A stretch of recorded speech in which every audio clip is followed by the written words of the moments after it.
Okay, so now that we've finished the ISSP, this is where the stuff begins. So, um, one thing you have to do to maintain the CISSP and the other certifications under ISC squared is complete CPEs or continual education units. This is something that's, I believe, is similar in the medical field and some other fields where you have continuing education units, and that's all to make sure you're staying up to date on the course material or on the material you use to learn. So like it kind of keeps you certified as an IC Square member and a certified information security professional.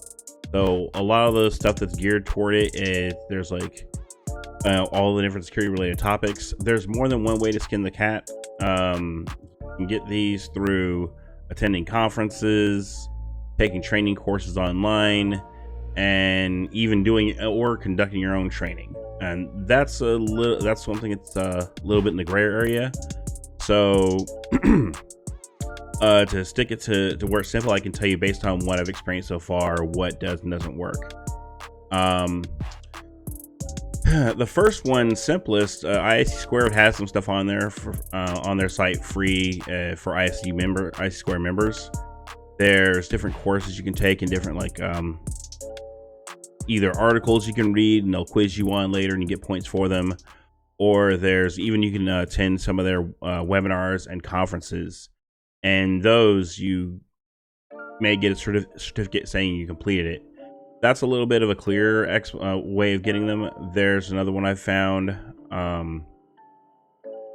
which is through other certifications. So if you were to obtain your CCSP, that's I think like 20 units applied to the what you are required to get. Over the course of 3 years for CISP, you need to get 120 units. And they break it up into chunks of 40 a year on average. You don't have to do that many a year, but they do that to split it up, because the last thing you want to do is get to the like year 3 and you have like 3 months left and you have 100 something units, 100 something credits complete. Let's see. So far, I've done a few since getting the certification. Most obviously because of all the stuff going on in the world at the moment. A lot of the stuff is done online. Let's see. And how you submit CPEs. So there is, I have to log in this thing real quick. A CPE. Basically, it's a certification portal, and what you'll do is as you submit your CPEs, depending on which group or category they fall under, you'll fill out a little bit of information, typically with the date you did the date the course is offered, the date you completed the certification, who was the author, basically information sourcing back to that. And once it's submitted, it may take a day or so, and it updates the CPEs you need. There are some things out there that will do it automatically. I'm kind of hesitant to use them so far, but I will be in the future. I'll get to that in a second. There's a handbook here, and I'll leave links in the description and everything for you to get to. That'll walk you through the whole process of CPE. So there's this whole thing with Group A and Group B. Group A, it's pretty black and white in terms of what you're going to be looking for. It'll be more geared toward ISC Square's style of things. And in Group B, there's some things like professional development. So Group A, you might run into things like creating courses and materials or doing a presentation. If I dug deeper for the content I'm providing, it may fall in that category for Group A with contributing to the profession. So like if I were to put together something for ISC Squared, those credits may apply. And I've heard stories, depending on how that goes, your miles may vary. One thing with the ISC Squared certifications that's at least good is, let's just say you get a ISSP and you're adding more credits on, you get another like a CCSP or another certification. That 120 units is applied to all your ISC Squared certs. Not like you have to get 120 for one and 120 for this other one here. Under that same umbrella, those credits apply. So so adding in, as you accumulate, if you're going down the ISC Square pipeline, you accumulate more of those certifications through them. Those are applied to it, and that being said, maintaining it, you just maintain you're continually doing your CPEs, and it'll maintain all those certs instead of one after the other, which is reason number one not why I'm hesitant to jump into another one like ISACA and other ones, because I want to make sure I'm getting the most done with the least amount of effort and being efficient about it. I ran into this problem with the CompTIA Security Plus ones. I got mine years ago, right around the time they started doing the continuing education units, and I didn't really get it. It wasn't really as intuitive as far as maintaining those certs, and to be honest, I wasn't really digging into as much. I kind of figured start on Security Plus and then work towards something else. And it turned out, with the certification, when I had Security Plus at the time, from 2013 to 2016 or so, I wasn't really getting contacted by any companies. Ironically, my first roles in security started right after my Security Plus expired. So take that with a grain of salt, but for those of you starting off, I'd recommend it anyway, just to teach the basics. As far as that certification, what I got out of it was, I definitely learned a lot of basics about security I didn't know, and it helped me reinforce things. So it did help long term in terms of wanting to actually learn something, which is what my goal is with certifications, rather than getting the checkbox for HR. So it did help in that aspect, but as far as on paper, it wasn't as helpful. The stuff I've done in the community and my hands-on experience has been more applicable for that. So back to the certifications, and I'd have to dig into how much I can share as far as IC Square's site. I don't have a problem telling stories, but when it comes to the videos, I want to make sure I'm sharing the right amount of information. I'm not giving up test details or anything or any kind of questions. But for the materials, I don't know how much they want to gatekeep their internal community forums. Anyway, one thing that is helpful as far as where you get your CPEs, I found useful. One of the first ones they tell you, and I've had a couple of people recently got theirs. SANS has a CPE portal. You can set, you can link your ISC Square number through your SANS account, and with SANS they have tons of these webcasts you can watch, and it's basically like, most of them are an hour or so on average. There are some that are shorter, but there's lots of different topics you narrow down. It would be nice if they had a little more things you can do as far as filtering. So you've got upcoming courses and then stuff that's on demand that already happened. And like I said, when you submit your CPEs, let's just say you go to this one that was done in gotta be an older one here. Well, this one was done like a week or so ago. I go here, and let's just say I take it a month from now. So when you finish the seminar, you'll get a certificate, and that's also why I like this, because with the SANS webcast, when you complete the webinar, you get something tangible. So when you are submitting your CPEs, you'll need to provide some kind of tangible, like a PDF or something, indicating that you went through a course, and you can always go back to these later when you log in.